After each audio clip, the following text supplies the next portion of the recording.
மோசே தேவனுடைய வீட்டில் எங்கும் உண்மையுள்ளவன். 3:2.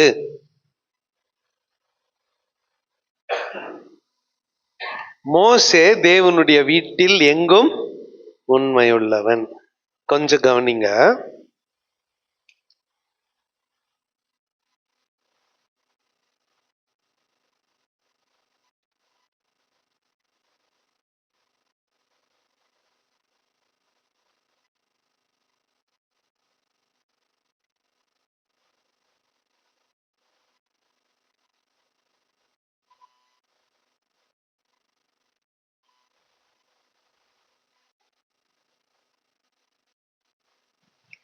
இது நீங்க புரிஞ்சுக்கிறதுக்காக இதை சொல்றேன்.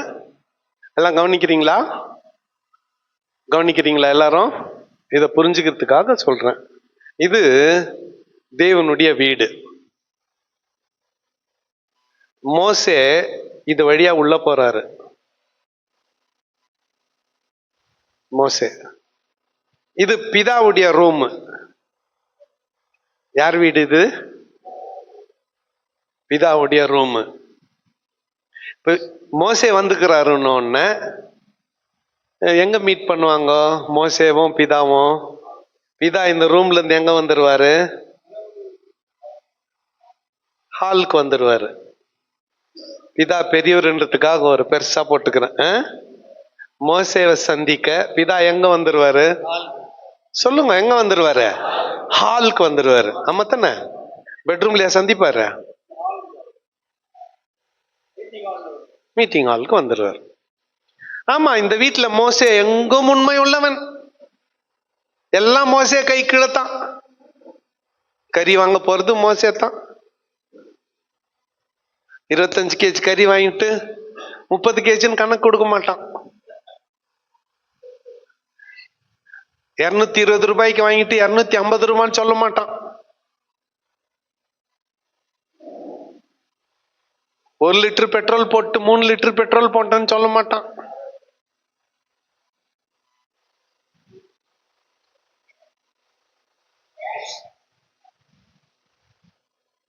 கமிஷன் அடிக்க மாட்டான். இதுல சம்பாரிச்சிட்டு பழைக்க நினைக்க மாட்டான். யாரு? மோசே. உண்மைதான். எதுலயும் நம்பலாம். பீரோ சாவி கொடுக்கலாம், தங்கத்தை எல்லாம் அவன் வசம் ஒப்படைச்சிடலாம். அவன் தங்கத்தையே போதும்னு சொல்லிடுவான். தேவாலயம் கட்டுறதுக்கு, ஆசரிப்பு கூடாரம் கட்ட காணிக்க வாங்கினாங்க. ஆரோன் தான் பிரதான ஆசாரியனா இருந்தா கூட மறைமுகமா அது நேரடி கட்டுப்பாட்டுல யார் கீழே இருந்துச்சு? மோசே கீழே இருந்துச்சு. புரியுதா? நிர்மலா சீதாராமன் ஒண்ணும் இல்ல, சும்மா அந்த அம்மா முன்னால நின்று வாயாடி சண்டை போடுறதுக்கு தான். மொத்தம் யார் கட்டுப்பாட்டுல? மோடி கட்டுப்பாட்டுல. நம்மளுக்கு தான் தெரியுது இதெல்லாம் தான். பேருக்கு தான் ஆரோன்னு, மொத்தம் யார் கட்டுப்பாட்டுல? மோசே கட்டுப்பாட்டுல. அப்படித்தான் ஆண்டவரும் நியமிச்சாரு. எல்லா வெள்ளியும் பொண்ணும் அவன் ஹேண்ட் ஓவர்ல. வேற எவங்கிட்ட குத்துந்தாலும் திருட்டு பண்ணுங்க. அவனுக்கு வெள்ளி மேலேயும் பொண்ணு மேலேயும் என்ன இல்ல? ஆசை இல்லை. அதனால தான் அவங்கிட்ட குத்தாரு. இதுல இருந்தே ஒரு உண்மை புரியுது. நீ எதனா ஆசைப்பட்டேன்னா அது உனக்கு கிடைக்காது. நீ வானா கிடைக்கும். நல்லா இருக்குதுல்ல? இது நல்லா இருக்குது இல்ல? எதுக்கு நீ அலையிறியோ அது உனக்கு வானான்னா அதுவே 3 வேலையும் கிடைக்கும். உதாரணத்துக்கு உனக்கு பிரியாணி இஷ்டம்னு நினைச்சுக்க. பிரியாணி இஷ்டம், 3 வேலையும் சாப்பிடுவ, ஆனா ஒரு வேலை கூட கிடைக்காது. அடப்பா பிரியாணி போர் வச்சு எனக்கு வானான்னா அப்ப என்ன வரும்? 3 வேலையும் கிடைக்கும். இது சிம்பிள். இது ஒரு சின்ன லாஜிக் இது. ஓகே. இப்ப இந்த வீட்டுக்கே உண்மை உள்ளவர் எல்லா விஷயத்திலும். ஒரே ஒரு தப்பு கணக்கு எழுத மாட்டான் மோசே. எதுவுமே அவங்ககிட்ட குற்றம் கண்டுபிடிக்க முடியாது. அதனால தான் ஆண்டவர் நல்லவனா பார்த்து நல்லவன்னு பார்த்து அவங்கிட்ட இந்த பெரிய ஊழியத்தை கொடுத்தாரு. மோசே என் வீட்டில் எங்க உண்மை உள்ளவன். ஆனா இந்த பெட்ரூம்ல இன்னொருத்தர் இருக்கிறாரு.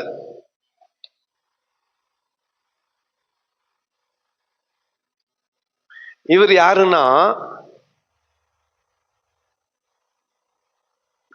யாருன்னா குமாரன். மோசே வீட்டில உண்மை உள்ளவன், இந்த வீடே இவருது. புரியல?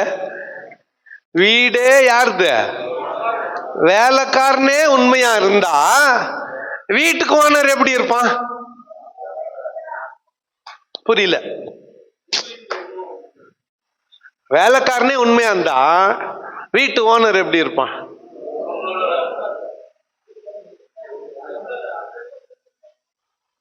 அதேதான். அப்போ வேலைக்காரன் பெரியவனா, சுதந்திரவாளி பெரியவனா? அப்ப ஏன்டா வேலைக்காரனை தூக்கி தலைமையில வச்சு நாடுறீங்க? நாங்கள் மோசேயின் சீசர்.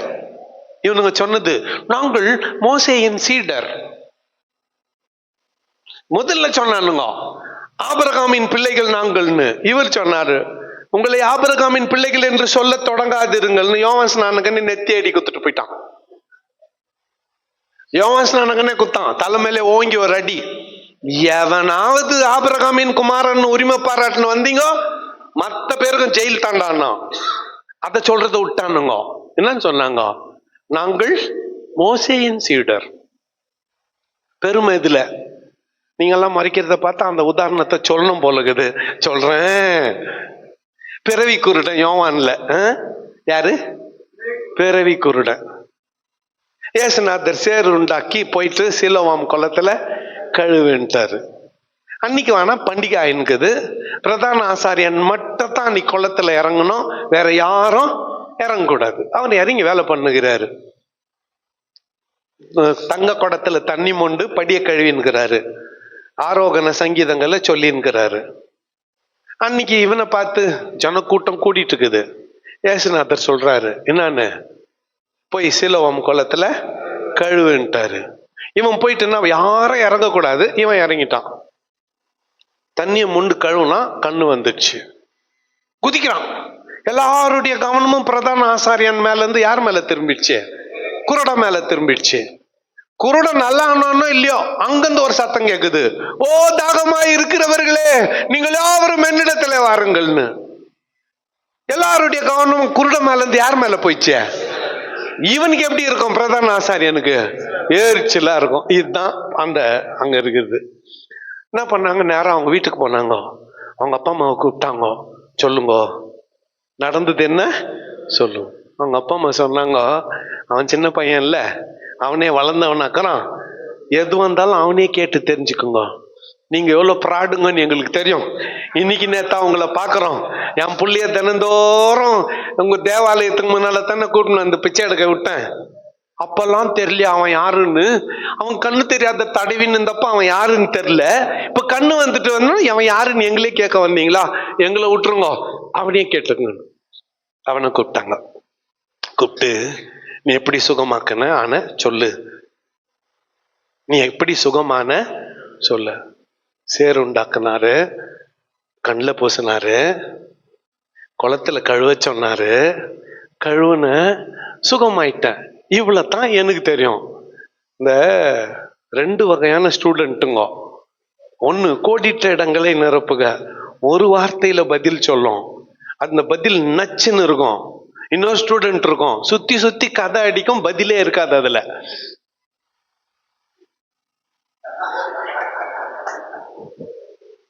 புரியுதா? நச்சுன்னு பதில். சேர் உண்டாக்கினார், கண்ணில் பூசினார், கழுவ சொன்னேன், கண்ணார் கழுவினேன், பார்வை அடைந்தேன். இவங்க உடனே நீ தேவனை மகிமைப்படுத்து, அவன் பாவியான மனுஷன். இவன் சொன்னா அவரு பாவியானவரா? பாவிகளின் ஜெபத்தை ஆண்டவர் கேட்கிறதில்லையே. உலக தோற்றம் முதல் பிறவிக்குருடனாகிய ஒருவன் பார்வை அடைந்ததை கேள்விப்பட்டிருக்கிறீர்களா? இதோ நான் பார்வை அடைந்திருக்கிறேன், என்ன சுகப்படுத்தினவரை போய் பாவின்னு சொல்றீங்களே தகுமான்னா. அவங்களுக்கு இன்னும் கோவம் வந்துச்சு.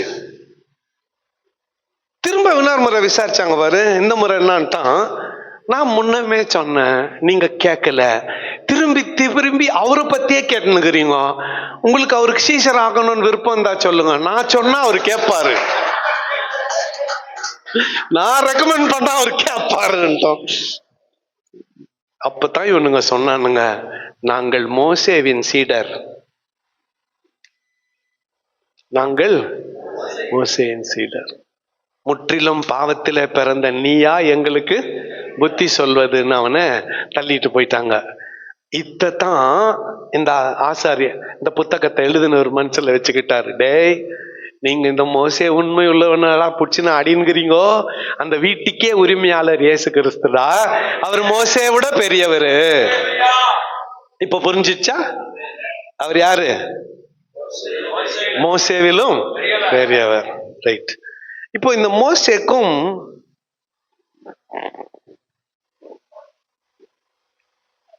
வீட்டை உண்டு பண்ணினவன் வீட்டை பார்க்கிலும் பெரியவன், அதிக எண்ணத்துக்குரியவனா இருக்கிறான்.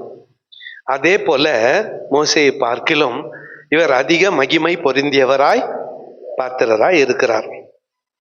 ஏனெனில் எந்த வீடும் ஒருவனால் உண்டாக்கப்படும், எல்லாவற்றையும் உண்டு பண்ணினவர் தேவன். சொல்லப்பட போகிற காரியங்களுக்கு சாட்சியாக மோசே பணிவிடைக்காரனாய் அவருடைய வீட்டிலே எங்கும் கிறிஸ்துவோ அவருடைய வீட்டுக்கு மேற்பட்டவரான குமாரனாக உண்மையுள்ளவராய் இருக்கிறார். நம்பிக்கையினாலே உண்டாகும் தைரியத்தையும் மேன்மை பாராட்டலையும் முடிவு பரியந்தும் உறுதியாய் பற்றி கொண்டிருப்போம் ஆகில் நாமே அவருடைய வீடாயிருப்போம். ஆகையால் பரிசுத்த ஆவியானவர் சொல்லுகிறபடியே இன்று அவருடைய சத்தத்தை வனாந்திரத்திலே கோபம் மூட்டின போதும் சோதனை நாளில் நடந்து போல உங்கள் இருதயங்களை கடினப்படுத்தாதீர்கள். கொஞ்சம் கவனிங்க. வனாந்திரத்துல எப்ப கோபம் மூட்டினார்கள்? பல உதாரணங்கள். கொள்ளிவாய் சர்மம், நான் அப்பவே உதாரணத்தை சொன்னேன். மரணத்துக்கு மரணத்துக்கு மரணத்துக்கு மரணம். வா, தூக்கத்துல இருந்து மூச்சுன்னு வா, முன்னால உக்காந்து தூங்குற பத்தா என்ன கிளேடியால் இந்த மாதிரி நீ மோசே. ரைட், நல்ல போஸ்ட் கொடுக்கலாம். ஓகே, மோசே. சின்ன யாருன்னா சின்ன பசங்க 2 பேரும். முத்து வா, முத்து எங்கள் சொத்து வா. இன்னொருத்தர் யாருன்னா இருக்கிறீங்களா? இன்னொருத்தர் யாரு? வா இப்ப புதுசா ஒண்ணு மாட்டிக்குது நம்ம கிட்ட. உன்னை மாத்தாம விடுறது இல்ல. நில்லு, இப்படி இப்படி திரும்பி நில்லு. நீயும் இப்படி ஐயா பார்த்த நில்லு. இப்படி திரும்பி. உன் பேர் என்ன?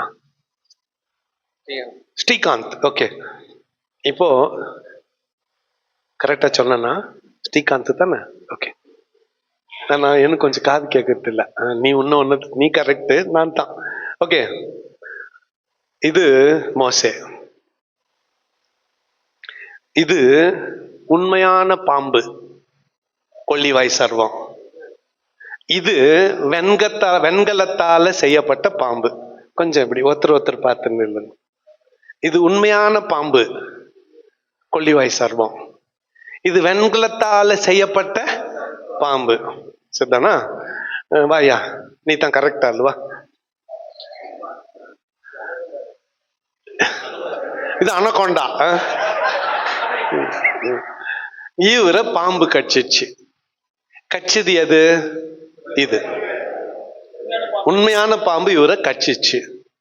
இவர் மோசே கிட்ட முறையிடுறாரு, ஐயா சொல்லு, பாம்பு கடிச்சிச்சு. மோசே என்னன்றாரு, என்ன பண்ணிக்கணும் மோசே? ஒண்ணு தொட்டு தடவி, எங்க கடிச்சிச்சு அவங்க வாய் வச்சு விஷத்தை உறிஞ்சி தொப்பிட்டு மருந்து போட்டு கட்டி டாக்டரை கூப்பிட்டு ஹாஸ்பிட்டலுக்கு அனுப்பிக்கணும்.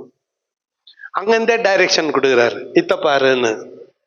காட்டு, ஆத்த பாரு. இரு, நீ டக்குன்னு பாக்குவியா? அவர் சொல்லுவாரு, நான் சொல்றது கொஞ்சம் கேளு. ஓகே, நல்லா கவனிங்க. கொட்டந்து உண்மையான பாம்பு. இது வெறும் வெண்கலம். இது என்ன சொல்லுங்க? வெறும் வெண்கலம் செஞ்சு மரத்து மேல மாட்டிட்டு இருக்குது. எது தீர்வாகும்? விஷத்தை முறிக்கிறது தீர்வாகும். ஆனா இவர் என்ன சொல்றாரு, மோசே எதை பாருங்க, வெண்கல சர்பத்தை பாருங்க. இத பார்த்தா விஷம் முறிஞ்சிருமா? இன்னொருத்தர் வாங்க, இவரு இன்னொருத்தர் இவருக்கு துணையா வாங்கல. 2 பேர் உதாரணம் சொல்லணும். யாருன்னா வாங்க ஐயா, டக்கு வா, ஆனந்த ஐயா கூட வாங்க. இவரு எப்படின்னா, மோசே சொன்னதை அப்படியே கேட்கிறவரு. டக்குன்னு பாம்பை பார்த்தாரு. எந்த பாம்ப? வெண்கல சர்பத்தை. நல்லா ஆயிடுச்சு, போயிட்டாரு. இவருக்கிறாரு பாரு, எல்லாத்துக்கும் குறுக்க பாயிருவாரு, கொஸ்டின் போடுறவரு. இவரு என்னன்னு கேக்குறாரு, பாம்பு கட்சிச்சு காலில், அங்க வைத்தியம் பண்ணாம வெண்கல சர்பத்தை பார்த்தா நான் எப்படி நல்லா ஆயிடுவேன்? நான் பார்க்க மாட்டேன் போ அப்படின்னு கீழே நின்று செத்து போட்டாரு. கீழ்ப்படிஞ்சு வெண்கல சர்பத்தை பார்த்து பொழைச்சிக்கிச்சு ஒண்ணு, கீழ்ப்படியாம வெண்கலத்தை சர்பத்தை பார்க்காம செத்து போச்சு இன்னொன்னு. நீ எது? நீ எது? அவங்க மட்டும், இஸ்ரவேல் ஜனங்க மட்டும் இல்ல, சிலுவையில ஏசுநாதரை தூக்கி தொங்க விட்டாங்க. அவரை பார்த்து ரசிக்கப்படுனா ரசிக்கப்பட மாட்டேன்ற, எங்கெங்கோ மலை ஏறி காடு ஏறி ஊர் சுத்தி போற. இந்த வெண்கல சர்பத்தை ஏத்திட்டு சொன்னாரு, மரத்திலே தூக்கப்பட்டவன் எவனும், இயேசு நமக்காக எவெல்லாம் அந்த சிலுவையை பார்த்தானோ, எவெல்லாம் அவரை நோக்கி பார்த்தானோ அத்தனை பேரும் பழிச்சாண்டா. இந்த பாம்பனுடைய பல்ல உடைச்சி, இந்த விஷ பாம்பனுடைய பல்ல உடைச்சி இத்த எங்க தள்ளினாரு? அத்தான் வனாந்திரத்துல கோபம் மூட்டின நாள் எது தெரியுமா? வெண்கல சர்பத்தை நான் பார்க்க மாட்டேன்னு செத்து ஓட முழிஞ்சிச்சே அது. எகிப்துல இருந்து எங்களை கொண்டு வந்தது யாருன்னு கேட்டப்போ, கண்ணுக்குட்டிக்கு முன்னால புசித்து குடித்து டான்ஸ் ஆட ஆரம்பிச்சு, சர்ட் டிஸ்டர்ப் ஆகுதுன்னு சட்டை கட்டி போட்டு, பேண்ட் டிஸ்டர்ப் ஆகுதுன்னு பேண்ட்டை கட்டி போட்டு, வனாந்திரத்திலே தேவனுக்கு கோபம் முட்டினது போலும் சோதனாலில் நடந்தது போல. அப்பதான் நடந்துச்சுன்னு நினைச்சுக்காதீங்க, அப்பதான் நடந்துச்சுன்னு நினைச்சுக்காதீங்க. இப்ப கூட அதுதான் நடந்துருக்குது. உங்க இருதயத்தை என்ன பண்ணாதீங்க, கடினப்படுத்தாதீங்க. உங்க இருதயத்தை கடினப்படுத்தாது. ஏத்துக்குங்க. யாரை ஏத்துக்குங்க? மோசே இல்ல, வீட்டுக்கே அதிபதி ஆகிய இயேசுவே. நல்லா ஜோரா.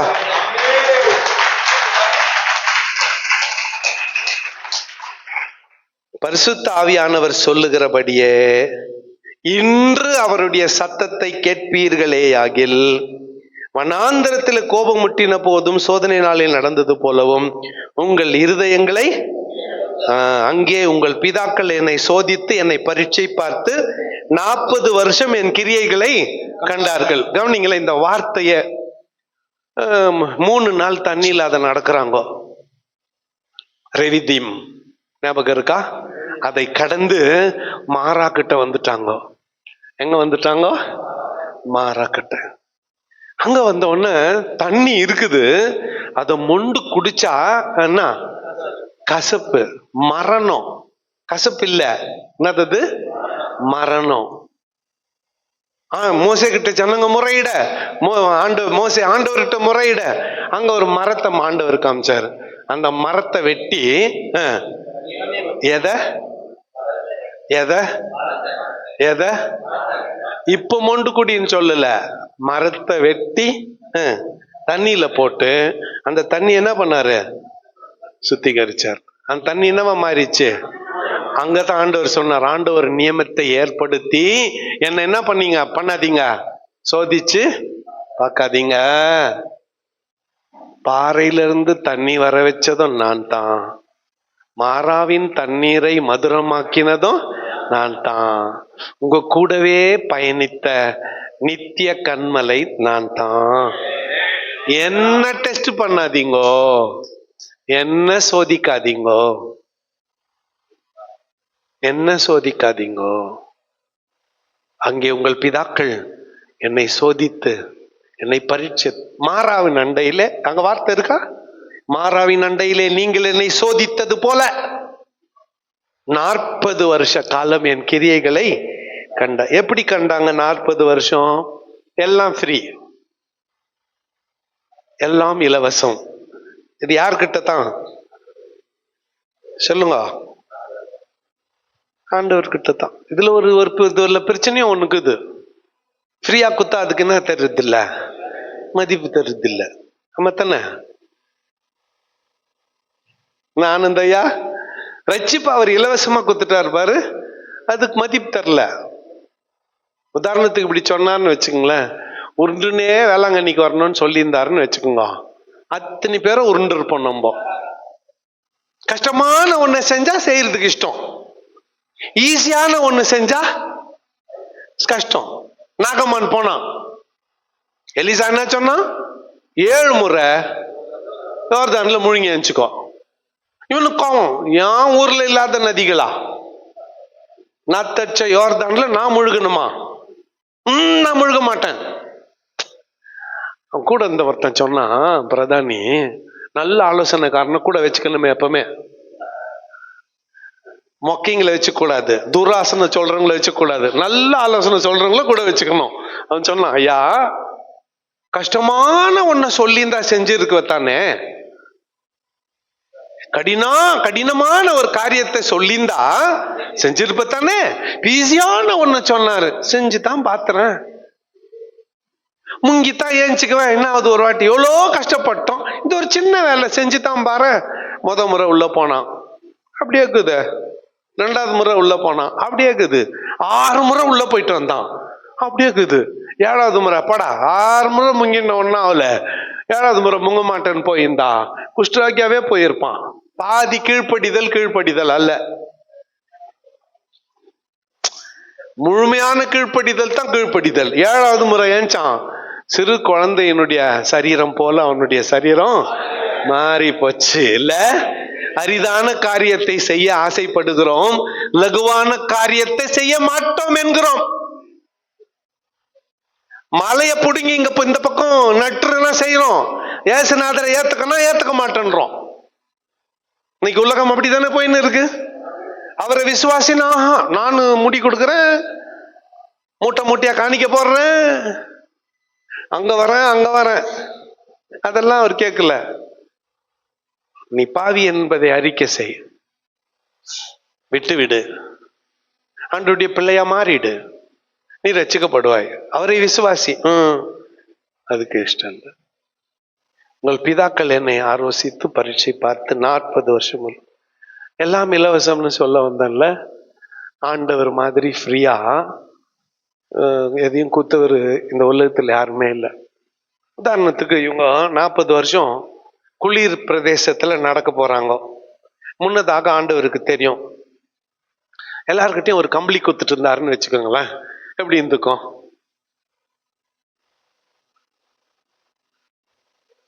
சொல்லுங்க. எல்லாருக்கும் ஒரு கம்பளி குத்துட்டாரு. டெய்லி நைட்ல குளிரும், சாயந்தரம் 6 மணி ஆனா குளிரும், அடுத்த நாள் காலையில 7 மணி கடும் குளிரா இருக்கும். ஆக ஆளுக்கு ஒரு கம்பளி வச்சுக்கோங்க, என்ன ஜாலியா இருந்துக்கும்ல?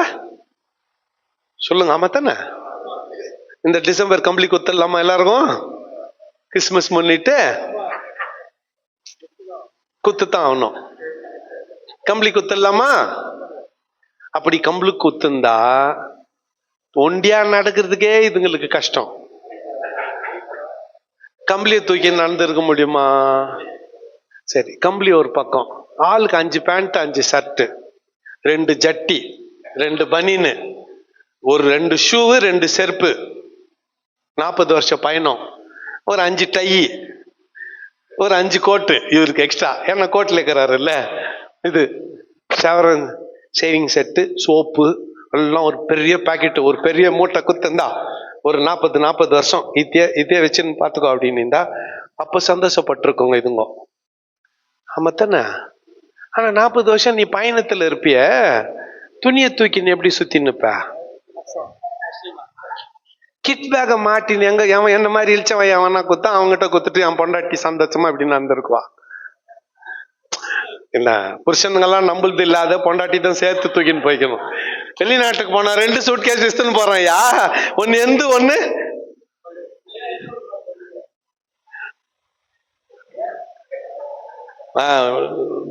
வரேன், அந்த அம்மா கிட்ட வரேன் பேச.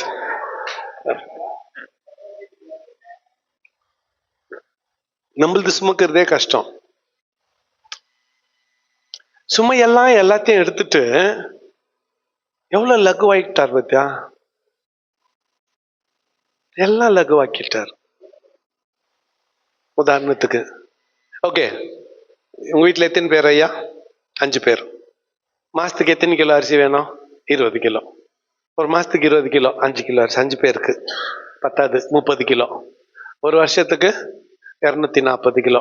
40 வருஷத்துக்கு 40 24, இந்தா ஒரு 50 மூட்டை அரிசி எத்தனை போனாக்கா 50 மூட்டை அரிசியை தூக்கின்னு சுமந்துன்னு பாரா. ஆனா நம்ப கேக்குறது, ஆண்டவரே அரிச்சு கொடு அரிச்சு கொடு அரிச்சு கொடு. அட மரமண்ட, அரிசிய காட்டிலும் தண்ணிய காட்டிலும் மண்ணாவை காட்டிலும் அவரு கூட வர்றாரு பாரு, அதுதான்யா பெருசு. அவர் கூட இருந்துட்டா தண்ணிக்குது, சாப்பாடுக்குது, மண்ணாக்குது. மண்ணா சாப்பிட்டு போர் அடிச்சிச்சு. கறி வேணும்னா 1 மாசம் கறி சாப்பிட்டாங்க. எப்படி வந்துச்சு? எப்படி வேணான்னாங்க தெரியுமா? ஏன் வேணான்னாங்க தெரியுமா? சாப்பிட்டு மூக்கு வழியா வெளியே வந்துடுச்சு. நீங்க கேட்கலாம், எப்படி மூக்கு வழியா வெளியே வர்றோம்? கிறிஸ்துமஸ் அன்னைக்கு, கிறிஸ்துமஸுக்கு chicken biryani, mutton biryani, chicken 65, அப்புறம் ஃபிஷ் ஃப்ரை, எல்லாம் மசாலா ஏத்தி மத்தியானம் ஒரு 2:30 மணி சமைக்கிறதுக்கு பிரியாணி எல்லாம் அவருக்கு கோயிலுக்கு போயிட்டு வந்து 2:30 3 மணி ஆயிடுச்சா? டெய்லி 1 மணிக்கு சாப்பிட்றாள். அன்னைக்கு எத்தனை மணிக்கு சாப்பிட்ட? 3 மணிக்கு சாப்பிட்டியா? சாப்பிட்ட மயக்கத்துல போய் என்ன பண்ணிட்ட? படுத்துட்டியா? படுத்த உடனே சாப்பாடு என்ன ஆகல? ஜீரணம் ஆகலையா? 4:30 மணிக்கு ஒரு விக்கல் வந்துச்சா? விக்கல் வந்த உடனே சாப்பிட்ட சாப்பாடு பொறைக்கு ஏறிடுச்சா? அந்த காரம் இங்க போய் இடிச்சுக்குது பாரு. மூக்கு சிந்தனை பண்ண மூக்குல என்ன வந்துச்சு? சாப்பிட்ட அந்த காரம் வந்துச்சா இல்லையா? அதான் சொல்றாரு. நம்ம இந்த காடைய சாப்பிட்டு கறிய சாப்பிட்டு மூக்கு வழியா வந்துருச்சு. அப்பா சாமி, இனி கறிய வேணாம் எங்களுக்கு. பழையபடி எதுக்கு போ? மண்ணாக்கே போ. அது நல்லா இருந்துச்சு, லைட்டா இருந்துச்சு, இடியாப்பம் மாதிரி இருந்துச்சு, இட்லி மாதிரி இருந்துச்சு, வெள்ளையா தேநீட்ட பணியாரம் மாதிரி இருந்துச்சு. சாப்பிடுறதும் தெரியல, அது ஜீரணம் ஆகுறதும் எல்லாம் ஈஸியா இருந்துச்சு. அதுவே குத்துரு. இது வேணாம். நீ மண்ணா வேணான்னா மண்ணா வேணாம், இப்ப வேணும்னா வேணும். இப்படி உங்க மெனு பிரகாரம் மாத்தி குத்தவர் யாரும் கிடையாது, அவரு தவிர.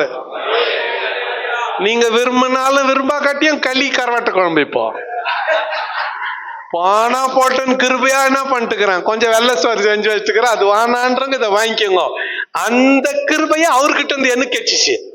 இல்லைன்னா நான் ரொம்ப ஸ்ட்ரிக்ட் ஆயிட்டேன்னு வச்சுக்கேன், வெறும் களி தான். இப்ப புரியுதா ஏன் அந்த வெரைட்டி வந்துச்சுன்னு? நம்ம வாங்கினது அப்படி குத்தலான்னு. எல்லாம் கவனிங்க, இந்த சாப்பாடு நமக்கு ஏற்றதாக அல்லது இவர்களுக்கு ஏற்றதாக கொடுத்தார். கம்பளி சுமக்க வைக்கல, மேகமே அவங்க மேல போச்சு. பகல்ல அந்த மேகம் நிழலை தரும், இரவிலே அது உஷ்ணத்தை கொடுக்கும். நெருப்பு பக்கத்துல ஒரு சேஃப் டிஸ்டன்ஸ்ல, போதிய அளவுக்கு தூரத்துல நெருப்பு பக்கத்துல கனகனான் பட்டு இந்த மாதிரி இருக்கும். 1 நாள் 2 நாள் இல்ல, 40 ஆண்டுகள். செருப்பு பழசா போல, துணி பழசா போல. யோசித்து பாத்தீங்களா? இவங்க வளர கூட சேர்ந்து துணி வளர்ந்துச்சு பிரதர். பக்கத்துல இருக்கிறவங்க கையை பிடிச்சுன்னு சொல்லுங்க, துணி வளர்ந்துச்சு பிரதர். நல்லா எழுப்பி சொல்லுங்க தூங்குறவங்கள, செருப்பு கூட வளர்ந்துச்சு பிரதர். இந்த சத்தத்துக்கே நீ முழிக்கவில்லை என்றால் எப்படிதான் நான் எழுப்புறதோ தெரியல. மேல நின்று பார்த்தா தூங்குறவங்க மூஞ்செல்லாம் கிளீனா தெரிதையா?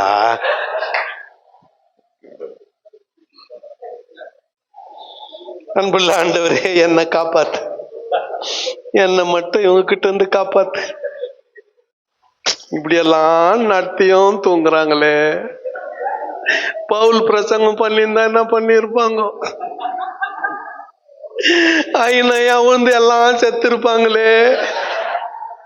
பவுலுக்கு சுகப்படுத்துகிற உயிர்ப்பிக்கிற வல்லமை இருந்துச்சே, எனக்கு அந்த வல்லமை இல்லையே. தூங்கி விழுந்து செத்தீங்கன்னா நான் எழுப்ப முடியாது. ஆம்புலன்ஸ் எல்லாம் வீட்டுக்கு அனுப்பி வைக்குவேன்.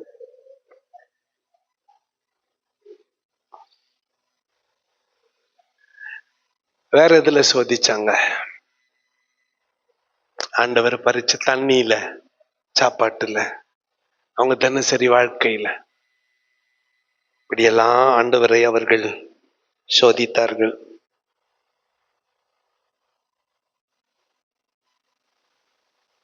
என்னுடைய இலைப்பாறுதலில் அவர்கள் பிரவேசிப்பதில்லை என்று என்னுடைய கோபத்திலே. மோசேக்கு ஆண்டவருக்கு நடந்த அந்த அந்த சம்பாஷணை நான் மோசையை பத்தி சொல்லிட்டு, மோசையோட இயேசுநாதர் பெரியவர்னு சொல்றதுக்காக இதை சொல்லுக்கிறேன். திரும்பி ரெண்டு பேர் வாங்க, டக்குன்னு நீங்களே வாங்க. யாருன்னா 2 பேர் வாங்க. ஏன்னா பெரிய சேலஞ்ச் மனோ, இந்த புக்கு எல்லாரையும் தூங்காம பாத்துக்கணும். இங்க வா மனோ. இப்ப மனோ வந்து பிதா, மோசே வந்து இது மனோ வந்து இதா, இவர் ஜோசன் வந்து மோசே. இவரு கோபம் வந்தா இவர் என்ன சொல்லுவாரு? மோசே வழிவிடு. ஒரே ஒருத்தனை போடுற மாதிரி அத்தனை பேரையும் போட்டுறேன். உன் ஜனங்கள் என்னை கோபமூட்டினார்கள். ஆண்டவர் என்னன்னு சொல்லுவாரு மோசே கிட்ட? உன் ஜனங்கள் என்னை கோபம். மோசே யாரு? என்ன சொல்லுவான்? வழிவிடு. ஒரே மனுஷனை அடிக்கிற மாதிரி அழிச்சிடுறேன். அதுக்கு மோசே, ஆண்டவரே நீர் ஆபிரகாமின், ஈசாக்கின், யாக்கோபின் அவர்களுடைய தேவன். எகிப்தில் பிரேத கல்லறை, பிரேத குழி இல்லை என்றா வனாந்திரத்துல கொண்டு வந்து சாகடிச்சார்னு உன் பேரு கெட்டுடுமே ஆண்டவரே. அவர்கள் உம்முடைய ஜனம் அல்லவா? இந்த 2 பேருக்குள்ள இவர் வந்து ஓனரு, ஃபேக்டரி ஓனரு, இவர் யூனியன் லீடரு. 2 பேரும் என்ன பேசிக்கிறாங்க? போனஸ் எவ்வளவுன்னு பேசிக்கிறாங்க. ஃப்ராட் யூனியன் லீடரா இருந்தா 5 லட்சம் வாங்கிக்கின்னு 5% கையெழுத்து போட்டு குத்துட்டு வந்துட்டு பாரு. வந்து ஜனங்கிட்ட என்ன சொல்லுதப்பா, இந்த வருஷம் ஃபேக்டரியில ரொம்ப நஷ்டம்பா, அவர் 2% தான் தரேன்னு சொன்னாரு, நான் கஷ்டப்பட்டு 5% வாங்கி குத்துக்கிறேன்பா. யாருக்கிட்ட? Union leader. ஜனங்கிட்ட குறைஞ்சபட்சம் 8% குத்துக்கணும், மினிமம் 8.99 இல்ல நம்ம தானே. 5% கையெழுத்து போட்டு வந்துட்டு இவரு ஒரு 5 லட்சம் வச்சுட்டு பாரு, யூனியன் லீடரு. ஆனா மோசே யூனியன் லீடர் இல்ல. என்ன சொன்னான்னு தெரியுமா? ஆண்டவரே ஒரு ஒரு வாதம் முத்திச்சு, கோபப்பட்டு வழிவிடு, ஒரே மனிதனை அழிப்பது போல இவர்களை அழிச்சு விடுவேன் சொன்னான். என் பேரை ஏத்துரு, என் பேரை ஜீவ புஸ்தகத்துல இருந்து கிறுக்கி போட்டுரும். ஆனா அவங்கள மன்னிக்கணும். ஆண்டவர் என்ன பண்ணாரு? இவன் முன்னால நியாய தீர்ப்பை என்னால நடத்த முடியல, சரி போ, ஆனா ஒருத்தனையும் தனித்தனியா தூக்குவேன், அப்ப உன்னால என்ன பண்ண முடியாது. யாரு இது? சொல்லுங்க, இது யாரு? இது மோசே. இதே ஆர்கியூமெண்ட் இப்ப ஏசுநாதருக்கும் குமாரனுக்கும் வருது. ஆடியன்ஸ் ஒண்ணு தான், அதே ஆடியன்ஸ் தான், பிதாக்கும் குமாரனுக்கும் வருது. இதே பேச்சு தான். இவரு தற்காலிகமா அந்த தண்டனைய தள்ளி போட்டாரு. இவரோ தமது மரணத்தினாலே, பிதாவே நீரு மோசே நாட்கள்ல தனித்தனியா தூக்குனிய, அப்படி கூட தூக்க விட மாட்டேன். யாரு? குமாரன். யார பார்த்து? எப்படி? தம்முடைய மரணத்தினாலே. நீ தனித்தனியா கூட தூக்க கூடாது. தமது மரணத்தினாலே பாவ மன்னிப்பாக்கிய மீட்பை. இவர் சொன்னது உண்மைதான். என் கோபத்திலே இவர்கள் என்னுடைய இளைப்பாறுதலில் பிரவேசிப்பதில்லைன்னு சொன்னது உண்மைதான். இவர்களுக்காக மோசே பரிந்து பேசினது உண்மைதான். பேச்சளவில் இருந்துச்சு மோசேயினுடைய செயல். இவரோ சிலுவையிலே தன்னை மரணத்திலே ஒப்பு கொடுத்து இப்ப என்ன சொல்ற, பிதா கிட்ட போனாரு. பிதா கிட்ட போயிட்டு தம்முடைய ரத்தத்தை எத்தனை பண்ணார். இந்தப்பா இதை தானே கேட்ட, வாங்கிக்கோ.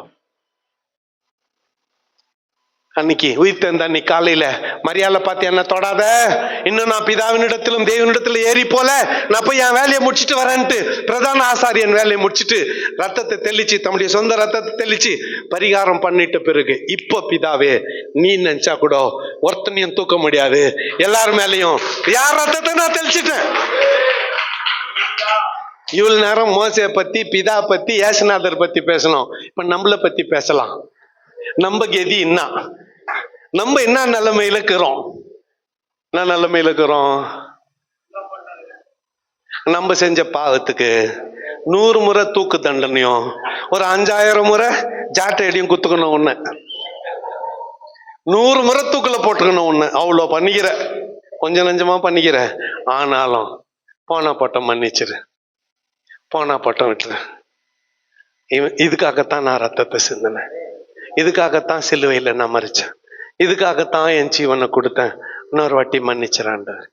இன்னொரு வாட்டி பிதாவின் வலது பார்சத்துல உட்கார்ந்தார் அப்படின்ன உடனே பதவி சீட்டுன்னு நினைச்சுக்கிறாங்க நிறைய பேரு. என்ன சீட்டு? பிதாவுக்கு பக்கத்துல உட்கார்றது கெத்து, பதவி சீட்டுன்னு நினைச்சுக்கிறாங்க.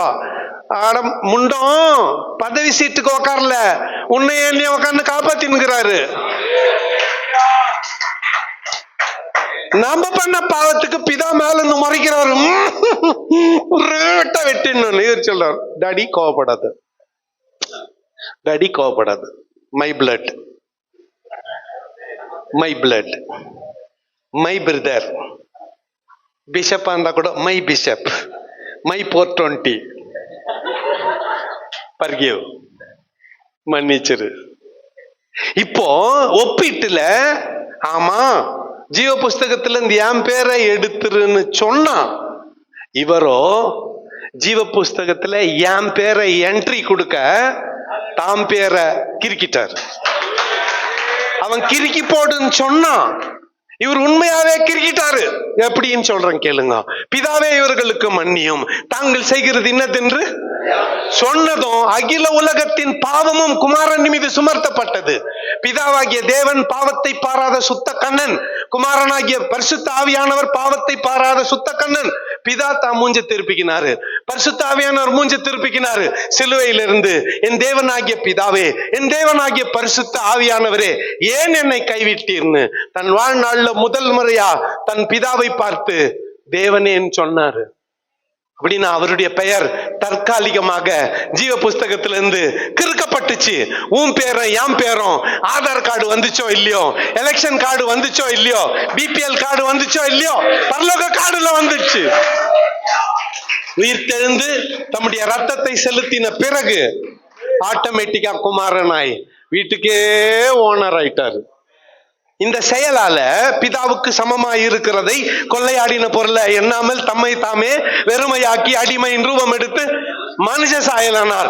இத பிதா பார்த்தார். வானோர் பூதலத்தோர் பூமியின் கீழானோர் சகல முழங்காலும் முடங்கும்படி சகல நாவுகளும் அறிக்கை செய்யும்படி மேலான நாமத்தை அவருக்கு கட்டளையிட்டார். இயேசு என்கின்ற மாத்திரத்தில் நீயும் ரட்சிக்கப்படும்படியான அதிகாரத்தை கர்த்தர் அவருக்கு கொடுத்தார். Thank you, thank you, thank you. கோவத்துல சொல்லிட்டேன், என்னுடைய இளைப்பாறுதலில் பிரவேசிப்பதில்லைன்னு என்ன பண்ணிட்டேன், கோவத்துல சொல்லிட்டேன்.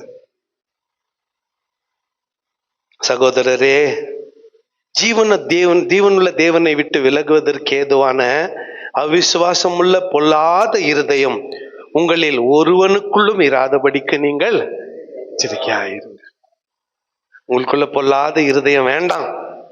உங்கள் ஒருவனாலும் பாவத்தின் வஞ்சனையினாலே கடினப்பட்டு போகாதபடிக்கு இன்று எண்ணப்படும் அளவு நாள்தோறும் ஒருவருக்கொருவர் புத்தி சொல்லு.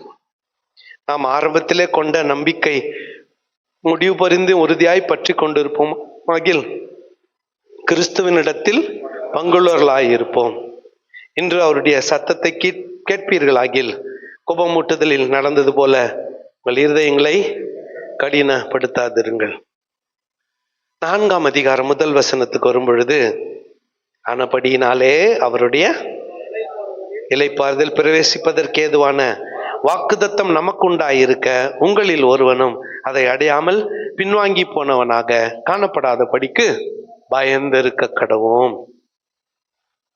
சுவிசேஷம் அவர்களுக்கு அறிவிக்கப்பட்டது போல நமக்கும் அறிவிக்கப்பட்டது. கேட்டவர்கள் விசுவாசம் இல்லாதவர்கள் கேட்டபடியினால் அவர்கள் கேட்ட வசனம் அவர்களுக்கு பிரயோஜனப்படவில்லை. விசுவாசித்து கேட்டவர்களுக்கோ, விசுவாசித்தவர்களாகிய நாமோ அந்த இளைப்பாறுதலில் பிரவேசிக்கிறோம்.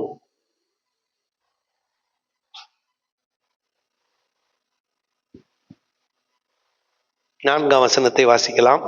மேலும் தேவன் தம்முடைய கிரியைகளை எல்லாம் முடித்து 7ஆம் நாளில் ஓய்ந்திருந்தார் என்று 7ஆம் நாளை குறித்து ஒரு இடத்தில் சொல்லி இருக்கிறார். அன்றியும் அவர்கள் என்னுடைய இளைப்பாறுதல் பிரவேசிப்பதில்லை என்றும் அந்த இடத்திலே தானே சொல்லி இருக்கிறார்.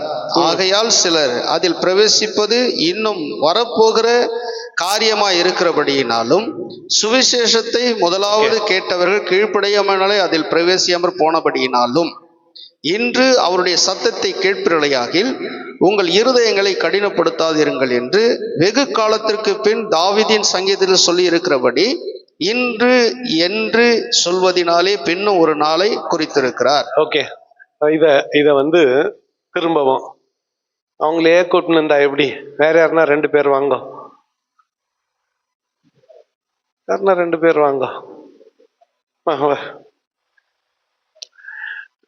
எல்லாம் தயங்கி நிக்கிறீங்க. நீங்கெல்லாம் வீடியோல வருவீங்க, முன்னால வந்தீங்கன்னா அப்படியே வரமாட்டேன்னு உட்காந்து மேல ஏறிக்குங்க, பரவாயில்ல. இது மோசே, இது யோசுவா.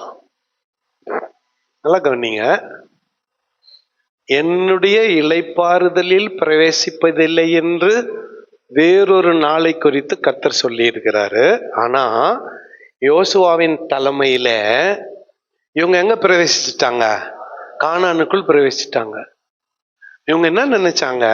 நம்ம யோசுவாவின் தலைமையில கானானுக்குள்ள பிரவேசிச்சிட்டோம், அதுதான் கர்த்தருடைய நாள், அந்த நாளை குறித்து தான் கர்த்தர் சொல்லுகிறார் அப்படின்னு இவங்க நினைச்சாங்க. ஆனா வேறொரு நாளை குறித்து கர்த்தர் சொல்லுகிறார் என்று அவர்கள் உணரவில்லை. 9ஆம் வசனம் நினைக்கிறேன்.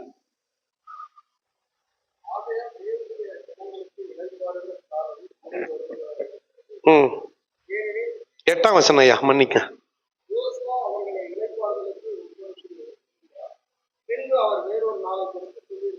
யோசுவா இளைப்பாறுதலுக்குள் உட்படுத்தி இருந்தால் வேறொரு நாளை குறித்து சொல்லி இருக்க மாட்டாரே. யோசுவா உட்படுத்தலையே. யோசுவா கானானுக்குள்ள நடத்தின்னு போனது அந்த நாள் அல்லவே, அது இல்ல. இது வேறொரு நாள், நம்ம ரட்சிக்கப்படும்படியாய் கொடுக்கப்பட்டிருக்கிற வேறு.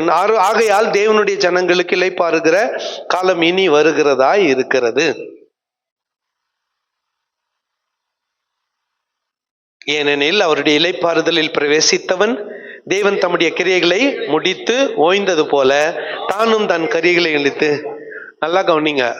மரணம் எப்படிப்பட்டதுன்னா, ஆண்டவர் 6 நாள் வேலை செஞ்சுட்டு 7ஆவது நாள் ஓய்ந்து இருந்தாரே, அதுக்கு ஒப்பிடப்படுகிறது நம்முடைய மரணம்.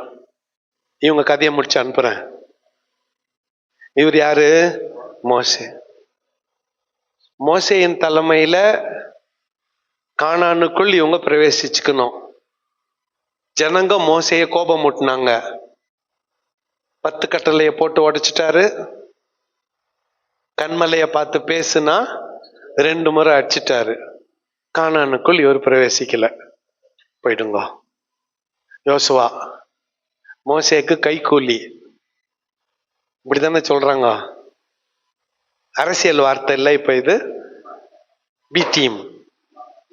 பி டீம் அரசியல் வார்த்தை ஆயிடுச்சு இப்ப அது.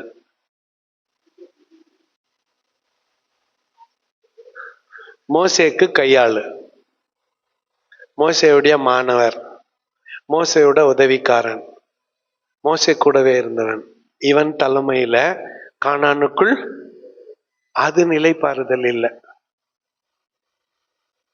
அது இல்லை இலைப்பாறுதல். அதைவிட மேன்மையான ஒன்று அது வரப்போகிறது. அந்த நாள் வரப்போகிறது. இன்னும் நிறைவேற இல்லை, அது வரப்போகிறது.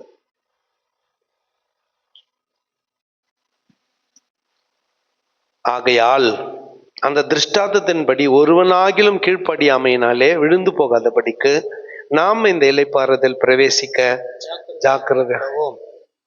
ரட்சிக்கப்பட்டுட்டோம், ஏசுநாதரை சொந்த ரட்சகரா ஏத்துக்கிட்டோம், ஞான ஸ்நானம் பெற்றுட்டோம், பரிசுத்தாவியின் அபிஷேகத்தை பெற்றுட்டோன்னு பெருமையில நடக்காத, அஜாக்கிரதையா இருக்காத, விழுந்து போயிடுவ, இலைப்பாறுதலுக்குள் பிரவேசிக்க மாட்ட. ஆகவே நீ பெற்றுக்கொண்ட ரட்சிப்பை குறித்து எச்சரிக்கையாயிரு, ஜாக்கிரதையாயிருக்க கடவும். ஏன்னா 12ஆம் வசனத்துல தேவனுடைய வார்த்தையான ஜீவனும் வல்லமையாயும் ஜீவனும் வல்லமையும் உள்ளதாயமும் இருபுறம் கருக்குள்ள எந்த பட்டயத்திலும் கருக்கானதாயும் ஆத்துமாவையும் ஆவியையும் கணுக்களையும் ஊனையும் பிரிக்கத்தக்கதாக உருவ குத்துகிறதாயும் இருதயத்தின் நினைவுகளையும் யோசனைகளையும் வகையறுக்கிறதுமாய் இருக்கிறது. சரி, ஆண்டவருடைய வசனத்தை குறித்து, வார்த்தையை குறித்து இப்படிப்பட்ட ஒரு விவரம் பைபிள்ல வேற எங்குமே இல்லை. இந்த ஒரு வசனத்துல வேர்ட் ஆஃப் காட் எப்படிப்பட்டது, கர்த்தருடைய வார்த்தை எப்படிப்பட்டது. தேவனுடைய வார்த்தையானது ஃபர்ஸ்ட் ஜீவன் உள்ளது, இரண்டாவது வல்லமை உள்ளது. ஃபர்ஸ்ட் இது எப்படிப்பட்டது? ஜீவன் உள்ளது, இரண்டாவது வல்லமை உள்ளது, மூணாவது இது இருபுறமும் கருக்குள்ள பட்டயத்திலும் கருக்கானது. அப்படின்னா பேசுறவனையும் ரொம்ப ஷார்ப் இல்லையா, பேசுறவனையும் கேட்கிறவனையும் சேர்த்தா இருக்கும். இவ்வளவு நேரம் நான் பேசினுக்கிறேன்னு இது உங்களுக்கு மட்டும் நினைச்சுன்னுக்கிறீங்களா? உங்களுக்கெல்லாம் ஒரே முறை தான் அறுப்பு. நான் ஏற்கனவே 5 முறை வாங்கிட்டு 6வது முறையா நின்னுக்கிறேன். ஆனா 5 முறை படிச்சேன் இந்த பாடத்தை ஆயத்த பத்துறப்போ. இங்க வந்து நான் நிறுத்திட்டேன். இருபுறமும் கருக்குள்ள எந்த பட்டயத்திலும் கருக்கானதாயும், ஷார்ப்பர் தென் எனி two-edged sword. இருபுறமும் கருக்குள்ள எந்த பட்டயத்தை காட்டிலும் இது எப்படிப்பட்டதான்? ஷார்ப்பு. அடுத்து இது ஆத்துமாவையும் ஆவியையும் கணுக்களையும் ஊனையும் பிரிக்கத்தக்கதாக உருவ குத்துகிறது. கணுக்க இது கவனிங்களேன், ஆத்துமாவையும் ஆவியையும் பெரும்பாலும் பிரிக்க முடியாது, அது ரெண்டும் ஒன்னாவே இருக்கும். செத்த ஒண்ணு ஆத்துமா போயிடும், உயிருக்கு தான் ஆத்துமாக்குது. உயிர் போச்சா ஆத்மாவும் சேர்ந்து போச்சு. அதுக்கப்புறம் உன் பேரு போனோம். கரெக்டா? வெறும் பாடி எப்ப வர்றாங்கன்னு கேட்குவாங்க, எப்ப வருது, எப்ப எடுக்கிறாங்கோ அப்படின்னு கேட்குவாங்க. ஆனா இந்த கர்த்தருடைய வார்த்தை ஆவியையும் ஆத்துமா பிரிக்க முடியாததை பிரிக்கக்கூடியது. கணுக்களையும் ஊனையும் பிரிக்கத்தக்கதாக உருவ குத்துகிறதாயும் இருதயத்தின் நினைவுகளையும் யோசனைகளையும் வகையறுக்கிறதாயும் இருக்கிறது. அல்லேலூயா. ஒரு அல்லேலூயா சொல்லுங்க. அல்லேலூயா. சில நீங்க யாரும் இல்ல, யாரும் அந்த ரோட்ல போறவங்க சிலருக்குள்ள எப்படி தெரியுமா எண்ணம், நான் புதுசா சொல்ல போறாரு, எல்லாம் எனக்கு தெரியும், எனக்கு எல்லாம் தெரியும், ஏன் வந்த இது தெரியாதவங்க தெரிஞ்சுக்கிறதுக்கான இடம். ரைட்டா? இப்போ இதுல நீ உனக்கு தெரியும் தானே, போய் இது HBIல போயிட்டு பிரின்சிபால் ஏஞ்சிக்கொண்டு போய் உக்காந்துக்கான் சேர்ல. நீ இந்துஸ்தான் பைபிள் காலேஜில் போய் உனக்கு தகுதி இல்லை ஏஞ்சிக்கோ, எனக்கு எல்லாம் தெரியும், நான் உக்காரன்னு போய் உக்காந்திக்கப்போ.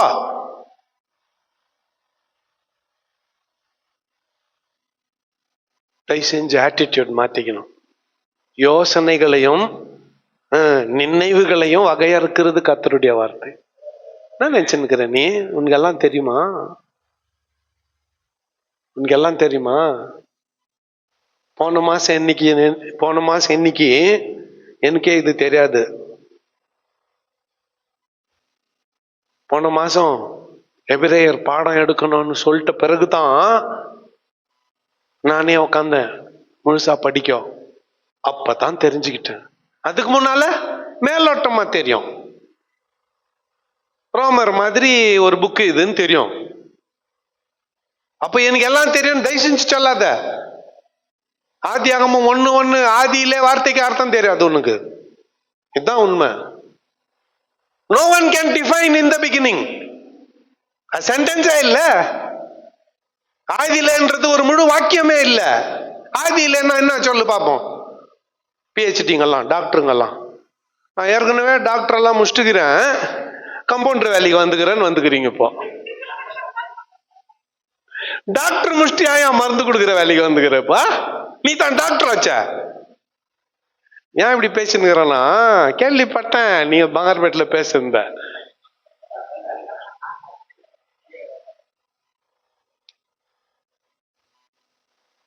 நமக்கு என்ன முழுசா என்ன தெரியும்? ஒண்ணுமே தெரியாது. உயிருள்ள வரையில நீயும் நானும் ஆவியானவருக்கு மாணவர்கள். We are students forever and forever. Holy Spirit. எனக்கு எல்லாம் தெரியும் சொன்னவன் பைபிள்ல ஒருத்தன இல்ல. ஆண்டவருடைய வார்த்தை உன் யோசனைகளையும் உன் நினைவுகளையும் வகையறுக்கிறது. எப்ப நீ சும்மா உக்கான்னு ஒரு தீய எண்ணத்தை யோசித்து பாரு. கப்புன்னு இன்னொரு வசனம் வந்து உன்னை அட்டாக் பண்ணும். வீட்டுல தனியாக்குற சத்யராஜாயா போன் பண்ணி திட்டாரு. சத்யராஜாயாக்க எப்படி குடி பறிக்கலான்ட்டு பிளான் பண்ணுகிறேன். சைக்கிள்ல போறவர் இவரு. நான் ஒரு வண்டி எத்தனை போய் தெரியாத இடிக்கிற மாதிரி இடிச்சிடலாம். இடிச்சிட்டு சாரின்னு சொல்லிடலாம் அப்படின்னு பிளான் பண்றேன். உன் பின்னால லாரி வந்து உன்னை இடிச்சிட்டா என்னடா பண்ணுவேன்னு ஒரு சத்தம் கேட்கும். நிறைய பேருக்கு அப்ப கூட புரியல.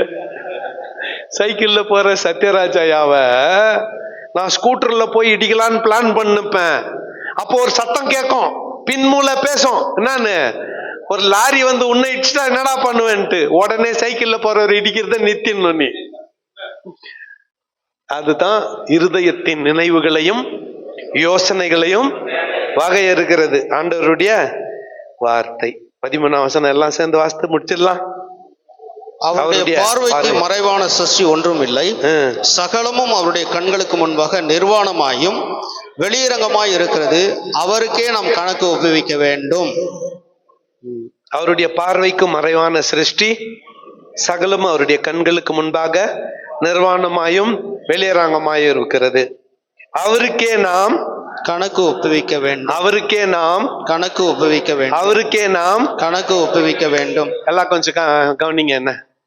என்ன கொஞ்சம் கவனிங்க. மனோ வாப்பாங்க. இப்போ மனோ கிட்ட நான் கொஞ்சம் காசு கொடுத்துட்டுக்கிறேன். சரியா? இங்க நின்ன உடனே 100 பேர் இருக்கிறாங்க. தெரிஞ்சு போச்சு. எவ்வளவு பேர் இருக்கிறாங்க? 100 பேர் இருக்கிறாங்க. 100 பேர் இருக்கிறாங்களா? டிராவலுக்கு 20,000 வேணும். ஒரு 10,000 ரூபாய் ரெஜிஸ்ட்ரேஷன் காணிக்காது இது வந்திருக்கோம். மண்ணுக்கு எவ்வளவு தேவை? 10,000 ரூபாய் தேவை. மேல பஸ்ஸுக்கு அது காசு கொடுத்துருப்பாங்க, அதுக்கு ஒரு 10,000 20,000 தேவை. எனக்கு தெரியும் மன்னோடைய இந்த மீட்டிங் முடியறதுக்குள்ள இதுக்கு மனோக்கு எவ்வளவு பணம் வேணும்னு எனக்கு தெரியும். உடனே மனோ bring all watches, bring all books, கொடு, ரெஜிஸ்ட்ரேஷன் லிஸ்ட் கொடு, கண்ணாடி போட்டுக்கணும் அப்படியே தூக்கி.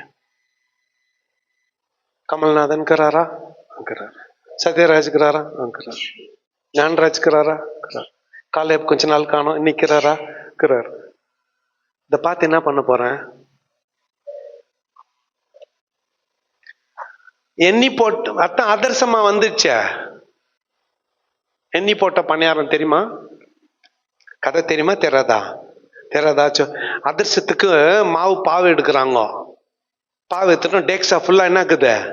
மாவுக்குது. மாவாக்குறப்போ ஒரு பொடி அள்ளி சாப்பிட்டா கணக்கு ஒன்றும் தெரியாது. அதே அதை தட்டி எண்ணெயில போட்டு எடுத்துட்டாங்க, 110 அதிரசம் வந்துடுச்சு. அதுல 2 திருடி சாப்பிட்டா மாட்டிக்குவோம். அதனால தான் அதுக்கு என்ன பேரு? எண்ணி போட்ட. ஏற்கனவே அது அதிரசமா மாறிடுச்சியா, மாவு சாப்பிட்ட மாதிரி இப்ப என்னத்தை சாப்பிட முடியாது?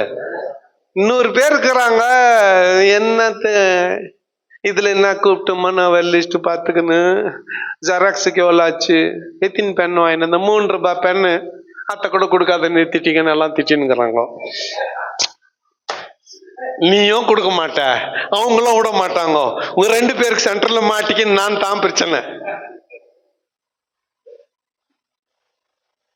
இப்பெல்லாம் வர புக்கெல்லாம் கூட கொடுக்கறது இல்ல, நோட்டு கூட கொடுக்கறது இல்ல.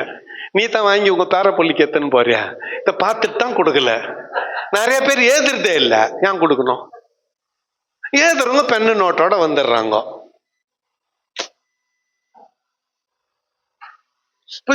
இப்ப இந்த மன்னவை கூப்பிட்டு என்ன அவசியம்? இப்போ இது என் வாழ்நாள் எல்லாம் ஆண்டவர் எனக்கு கொடுத்த பணத்துக்கான கணக்கு வழக்கு. இத நீ வச்சுக்க மன்னோ, கொஞ்சம் மேல போ. அவர் ஆண்டவர், நானு என்கிட்ட எல்லா புக்கும் இருக்குது, ஃபுல் பில்லெல்லாம் வச்சுன்னுக்கிறேன். 420 பில்லுங்கெல்லாம் இருக்குது. இதுல பொய் கணக்கு பில் எல்லாம் இருக்குது. என் புக்கு எவ்வளவு பெருசுக்குது பாரு, இவ்வளவு பெருசாக்குது, எத்தனை போறேன். ஆனா உண்மையா என் கணக்கு இந்த புக்கில் அடங்கிடுச்சு. இதுல இது உண்மையான கணக்கு, ரியல் எக்ஸ்பெண்டிச்சர். இது 420 எக்ஸ்பெண்டிச்சர். பைபிளை சொல்ல நானு என் கையில் இருக்கிற புக்கை சொல்லுங்கிறேன். ஆண்டவர்கிட்ட போய் நிக்கிறேன். நாலேந்து நான் காட்டுறதுக்கு முன்னாலேயே இதுல நான் என்ன எழுதி வச்சுன்னுக்கிறேன்னு அவர் பஸ்ட்டுக்கிறாரு. இந்த கணக்கு ஒப்புவிக்கணுன்றதுக்கு சொல்லுங்கிறேன். ஒழுங்கு மாதிரியே கவனிங்க. உங்க விஷயம் இது, என் விஷயம் இல்ல. கவனி, அத்தனை பேரும் கவனிங்க. எனக்கு இல்ல, பக்கத்துல எல்லாம் திரும்பாதீங்க. எல்லாருக்கிட்டையும் ஒரு கணக்கு புஸ்தகம் இருக்குது. பரலோகத்துக்கு போயிடுவேன் கண்டிப்பா. கையில என்ன எத்தனை போனோம்? கணக்கு புஸ்தகம் எத்தனை போனோம். இப்ப நீ போன உடனே அவர்கிட்ட ஒரு புக்கு இருக்குது. இது யார் புக்கு? இது ஆண்ட்ரூஸ் புக்கு. ஆண்ட்ரூஸ் ஐயா பெருசா ஃபைல் எத்தனை போய் நிற்பாரு. அவராங்க, என்னப்பா பெருசா தூக்கி நட்டுக்கிற, உன் உண்மையான கணக்கு என்கிட்ட இருக்குது, நான் படிக்க முடியுமா இத்தனை? நானு டக்குன்னு எல்லாம் உமக்கு தெரியுமா ஆண்டவரே, எல்லாவற்றையும் நீர் அறிவீர். கணக்கு ஒப்புவிக்கணும். ஆகவே சிம்பிளா ஆண்டவர்கிட்ட போறப்போ எந்த போய் கணக்காங்க சிம்பிள். இந்த நம்மளுக்கு கிராஜுவேஷன் கொடுக்குறப்ப கொடுப்பாங்களே, இப்படி போன ஆண்டவர்கிட்ட அவர் மேல இருந்து பாக்குறாரு. என்னப்பா உன் கணக்கு இருந்தா குத்தா, நீ குத்த. ஆமா சாப்பிட்டேன். நீ குத்த பணத்துல நான் அனுபவிச்சதெல்லாம் சாப்பிட்டேன்.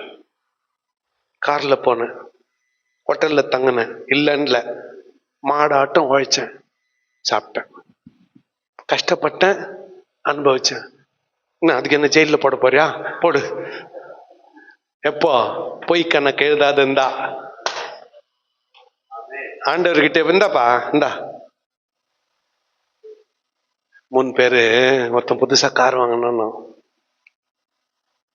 வேணும், மொத்தம் புதுசா கார் வாங்கணும் வாங்கிட்டு ஆண்டவர் நடந்து போயின்னுக்கிறார் ரோட்ல. ஆண்டவரை பார்த்தவொன்னே காரை நிறுத்திட்டு, ஏசி கார் புதுசா வாங்கினேன், ஏறிக்க பின்னால, நீ போக வேண்டிய இடத்துல டிராப் பண்ணிடுறேன். ஆண்டவர் சொன்ன, உனக்கு ஏன்பா சிரமம், நீ போ, நான் நடந்தே வரேன். இல்ல உக்கார ஆண்டவரே, வேணா நீ போப்பா. பின்னால ஒருத்தர் புதுசா 2 வீலர் R15 அப்படியே குரங்கு மரம் மாதிரி இருக்குது பாரு ஒண்ணு, பின்னால உக்காருன்னுக்கிறோம். முதல் மாடியில உக்காடுற மாதிரியும் ஓட்டுறவன் கிரவுண்ட் ஃப்ளோர்ல இருக்கிற மாதிரி ஒரு வண்டிக்குதே, அந்த வண்டி வாங்கிட்டு ஏணி போட்டு தான் ஏறணும் அதுல உக்காடுறதுக்கு. நம்ம பிள்ளைங்கெல்லாம் அத்தத்தை வச்சுன்னுக்கிறாங்க. அந்த வண்டி வாங்கிட்டு, ஆண்டவரே ஏறிக்கோ, நீ எங்க போகணுமோ அங்க டிராப் பண்ணிடுறேன். ஆண்டவர், உனக்கு ஏன்பா சிரமம், நீ போ. இல்ல ஏறிக்கணும். நீ இப்ப நான் வரேன் போயிட்டோம். வராரு சத்யராஜையா சைக்கிள் எடுத்துக்கணும். பெல்ல தவிர எல்லா இடத்துலயும் சத்தம் வரும். அந்த சைக்கிள்ல மெட்கார்டுல சத்தம் வரும். பெட்ரோல் ஒரு மெரிப்புக்கு கபான் 2 கைண்டிக்கும். நெட்டு விழுந்துரும். செயின் 10 அடிக்கு ஒரு முறை கைண்டிடும். இறங்கி வேர்த்து விளைச்சிக்கணும் சைக்கிளை மெரிச்சிக்கன்னு போறேன்னா அங்க ஏசுநாதர் நடந்து போயின்னுக்கிறார். அவரை பார்த்தவொன்னே இறங்கி, இந்தா இத்த ஓட்டிப்பார், என் கஷ்டம் தெரியும், இந்தா நீ ஓட்டு, நான் பின்னால டபுள்ஸ் உட்காடுறேன். ஏசுநாதர் வாங்கி சைக்கிள் ஓட்ட பின்னால சத்யராஜையா உட்கான்னு போறாங்க. முன்னால ரெட் சிக்னல் போட்டுக்குது. அந்த புது காரம் அங்கத்தான் நிக்குது. பின்னால போன வண்டியும் இப்ப 3 பேரும் அங்க பக்கத்துல ஒரு டீ கடை. காரம் வந்துட்டாரு, 2 வீலர் கார், இவங்களும் போனாங்க. இப்ப மொத்தம் 4 பேர் டீ குடிக்கிறாங்க. ஏசுநாதர், சத்யராஜையா, கார் ஓட்டுனவர், 2 வீலர் ஓட்டுனவர். அப்ப காரன் 2 வீலர் காரங்கிட்ட சொன்னான், நானு கார்ல வா, ஏசி போட்ட கார்னு கூப்பிட்டேன். இவர் வரல.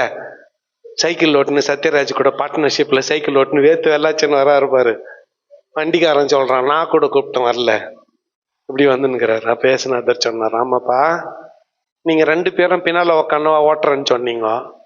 சத்யராஜ் தான் சைக்கிளை என்கிட்ட குத்துட்டு ஓட்டுன்னு சொன்னான். நான் யாருக்கும் பின்னால உட்கார்ற ஆள் இல்ல, எல்லாருக்கும் முன்னால நத்துற ஆளு நானு. சத்யராஜ் எவ்வளவு ஃப்ராடு பண்ணியிருந்தாலும் எனக்கு கவலை இல்லை. சத்யராஜ் எவ்வளவு ஃப்ராடு பண்ணியிருந்தாலும் எனக்கு கவலை இல்லை. நடத்தும்படி என்கிட்ட ஒப்படைச்சிட்டாரு இல்ல, அதனால தான் அந்த வண்டியில வந்தானார். பலவீனமான இந்த கரத்தை பலமுள்ள அந்த கரத்தின் இடத்துல ஒப்பு கொடுக்கணும். அவ்வளவுதான், முடிஞ்சிச்சுயா. அவர் எல்லாத்தையும் பார்த்துக்கிறவர். எப்ராயிமை நான் கரம் பிடித்து நடக்க பழக்கினேன். எப்ராயிமை நான் கரம் பிடித்து நடக்க பழக்கினேன். கடைசி வாக்கியம், அவருக்கே நாம கணக்கு ஒப்புவிக்க வேண்டும். பெஸ்ட் என்ன தெரியுமா? பில்லு வாங்காமலே கருது. ஏன்னா பில்லு போடுற இடத்துல தான் என்ன சொல்றான், எவ்வளோக்கு சார் பில்லு போடணும்னு கேட்கறான். கடைக்காரனே கேட்கறான் நம்மள, ஏன்னு பாஸ்டரா? ஆமா. சர்ச்சு கட்டுனுக்குறீங்களா? ஆமா. இங்க பில்லு எத்தனை மூட்டை சிமெண்ட்? 150 மூட்டை சிமெண்ட். இது இரும்பு 1.5 டன்னு. எவ்வளோக்கு பில்லு போட்டோம்? ஏன் கேட்கறோம்னா, போன அத்தனை பாஸ்டரும் 1 லட்சத்துக்கு வாங்கிட்டு 3 லட்சம் பில்லு போட்டுன்னு வந்தவனுங்க. அதனால அந்த லிஸ்ட்ல நம்மளையும் சேர்த்துட்டோம். அதனால என்னன்னு கேட்கறான், எவ்வளோக்கு பில்லு போட்டோம் அவனே கேட்கறான். என்ன மாதிரி சாட்சி வாங்கி வச்சுக்கிறோம் பத்தியா கடைக்காரங்கிட்ட? நம்ம என்ன நர்சாட்சி பத்தியா நம்புது? அத்தனை பேரும் பாப்பானுங்களாம், 4 முட்டை காணுமா? புரியல நிறைய பேருக்கு. எல்லாரும் பாப்பானுங்க, ஐயருங்க, எல்லாம் முட்டை சாப்பிடாதவனுங்க. ஆனா 4 முட்டை காணும்.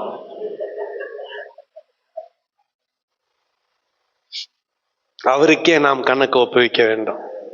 திறந்த புத்தகமாய் நம்முடைய வாழ்க்கை இருக்க வேண்டும். Let it be open. சாப்பிட்டேன், ஆமா சாப்பிட்டேன், ஆமா சாப்பிட்டேன், ஆமா. ஒரு நாள் லீலா பேலஸ்ல போய் சாப்பிட்டேன். என்ன இப்போ டெய்லி சாப்பிடல, ஏதோ ஒரு நாள் சாப்பிட்டேன். சென்னைக்கு போனேன், ஆமா கன்னிமா இது என்னது தாஜ் கோரமண்டல்ல ஒரு நாள் சாப்பிட்டேன். என்ன இப்போ நான் உள்ள போன உடனே கைக்கு மல்லிப்பூ சுத்தி விட்டாங்க. ஒரு முறை ஒருத்தவங்க ஒரு விருந்துக்கு கூப்பிட்டாங்க, மேரி அம்மான்னு ஒருத்தவங்க ஆஸ்திரேலியால இருக்கிறவங்க, அவங்க விருந்துக்கு கூப்பிட்டாங்க. அப்போ போன உடனே லேடிஸ்க்கெல்லாம் தலையில பூ வச்சாங்க, மல்லிப்பூ. அன்னைக்கு ஏதோ ஸ்பெஷல் ப்ரோக்ராம் மாதிரி இருக்குது அந்த ஹோட்டல்ல. அன்னைக்கு நம்ம போய்க்கிறோம், லேடிஸ்க்கெல்லாம் தலையில வச்சாங்க. எல்லாம் வெள்ளக்காரங்க வந்துக்கிற லேடிஸ் எல்லாம் அதுங்க ரொம்ப ஸ்டைலா வச்சுட்டு போட்டாலாம் வச்சுக்கினாங்க. நம்மளுக்கு வெள்ளக்காரனுங்களுக்கு கையில சுத்தினானுங்களே, நம்மளுக்கும் சுத்திட்டானுங்க மல்லிப்பூ கையில. அது ஒரு நான் மறிக்கிறீங்க. வாழ்நாள்ல ஒரே முறை தான், சென்னைக்கு 100 முறை வந்திருப்பேன், அந்த ஒரு முறை தான் அங்க பிஷப்ப புரியுதா, நீயும் கூட்டுன்னு போறான்னு சொல்லினுங்கிற, இன்னும் கூட்டுன்னு போன பாடு இல்லை.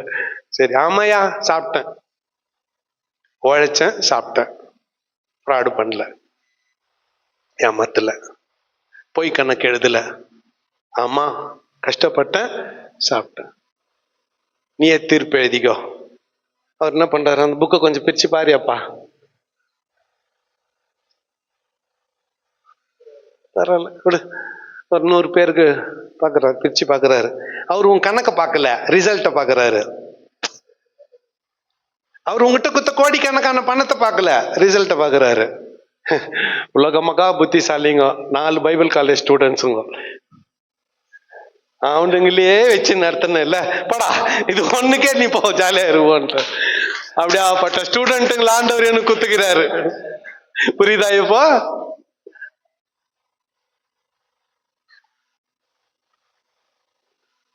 மேல இருந்து ஆண்டவர் பார்க்கிறாரு. ஓ, உன் உழைப்புக்கு, நீ பட்ட கஷ்டத்துக்கு நீ அனுபவிச்சது என்ன இல்ல, தவறு இல்லை. போ, இன்னும் உனக்கு காத்துனுக்குது. பிதாவினுடைய சந்தோஷத்துல பிரவேசித்து சந்தோஷமா இருப்போம். ஞாபகம் வச்சுக்கோங்க, யாருக்குன்னா போய் கணக்கு சொல்லிடலாம், அவருக்கு போய் கணக்கு சொல்ல முடியாது. ஆகவே கணக்கே எழுதாத. என்ன கேட்டீங்கன்னா, நான் சொல்றது ரொம்ப ஹானஸ்டா சொல்றேன், கணக்கே எழுதாத. வர்றத ஊழியத்துக்கு போக, மிச்சத்தை சாப்பிட்டு நல்லா இரு. You will be all right. First மொத்தத்தையும் சாப்பிட்டு காப்பம் விட்டு ஊழியத்துக்கு ஒன்றும் இல்லைன்னு சொல்லாத. ஊழியத்துக்கு செலவு பண்ணிட்டு மிச்சத்தை என்ன பண்ண, சாப்பிடு. யாரும் ஒன்று கணக்கு கேட்க போறது இல்லை. மேல அவரு குத்துவர். அவரு இப்ப நானே தான் குத்துட்டேன். ஜாஷுவாக்கு. இந்த ஜாஷுவா என்னால முடியல, இன்னொரு மீன் சாப்பிடுன்னு குத்துட்டேன். சாப்பிட்டுனுக்குறான். முத்தும் பொறாமப்பட்ட அவனுக்கு என்ன, என் பங்கத்தானே நான் குத்தேன், கொடுத்தது அவரு கணக்கு பார்க்கல. போய் ஜாலியா இருப்போம். நீ யார் கணக்கு பார்க்கறதுக்கு? நம்ம உட்காந்து கணக்கு பார்த்துங்கிறது. நம்ம கணக்கு பார்க்கறது இல்ல, சத்யராஜ் கணக்கு பார்க்கறது. ஆண்டவரும் கணக்கு கேட்டா தான் தெரியும். ஊமை சொல்லிட்டா உங்களுக்கே தெரியுமா? ஒருத்தன் ராஜா கிட்ட 500 கலம் கடன் வாங்கியிருந்தான். ராஜா கூப்பிட்டு கேட்டாரு, கை தூக்கிட்டான், என்னால முடியாதுட்டு மன்னிச்சுட்டாரு. இவங்கிட்ட ஒரு 50 ஒருத்தன் வாங்கியிருந்தான். அவனை பார்த்து அவனை கழுத்தை நெரிச்சு எங்க போட்டான், ஜெயில போட்டான். ராஜா கேள்விப்பட்டா என்ன பண்ணுவாரு? ராஜா கேள்விப்பட்டாரு, நான் உனக்கு 1000 மன்னிச்சனே, நீ 10 மன்னிக்கலையே. அவனை புடி, பொண்டாட்டி புள்ளிங்க கொண்டான் மொத்த பேரையும் புடி, மொத்த பேரையும் ஜெயில போடு. வாங்கின கடனை கொடுத்து தீர்க்கும் அளவு எங்காரு அப்படின்னு சொன்னார் ஒரு ரோம. ஞாபகக்குதா? ஆகவே பக்கத்து வீட்டுக்கார கணக்கு பார்க்க வேண்டாம். அவங்கவுங்க கணக்கு பார்த்துக்குன்னு ஆண்டவர்கிட்ட போய் வரிசையில நிப்போம். அவருக்கே நாம் இதை விட ஷார்ப்பா யாராலையும் வெட்ட முடியாது, அறுக்க முடியாது. கர்த்தருடைய வார்த்தை இருபுறமும் கருக்குள்ளப்பட்டு யாரும் எழுந்திருப்போம். கண்களை மூடி நாம் ஜெபம் செய்வோம்.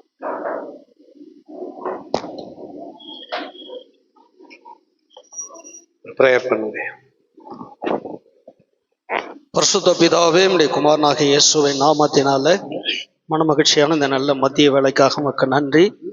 ஆண்டவரே, இந்த 3rd செஷன்லையும் உடைய கிருபை இரக்கம் தயவு எங்களோடு கூட இருந்து ஆண்டவரே இந்த நாளில் நடத்தினீர், உமக்கு ஸ்தோத்திரம்.